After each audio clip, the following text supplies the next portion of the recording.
người ta nên cái này nữa sợ để con sát cái hổ treo vào dân đại tại ở bông tí ở tiền nữa កន្លែងហ្នឹងគឺគេហៅថា Plaza de España ហើយជួយឲ្យបងប្អូនគឺបង្កើតថ្មីហ្នឹងឯង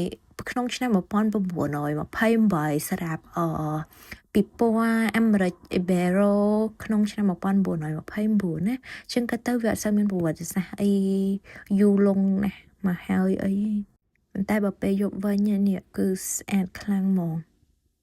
ខ្ញុំនឹងដកសលេងខ្លួនឯងចេញដើម្បីឲ្យបងប្អូនស្ដាប់បានគេ play music តិចណា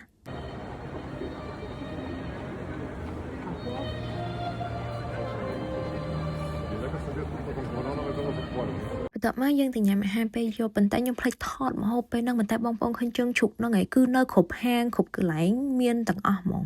ហើយនេះក្រែមមីតូគឺក្រែមល្បីជាងគេនៅចល័តល្បីជាងគេនៅហ្នឹងណាហើយនេះដើរទៅវិញអានេះអូយទឹកស gin and tonic my favorite នៅក្នុង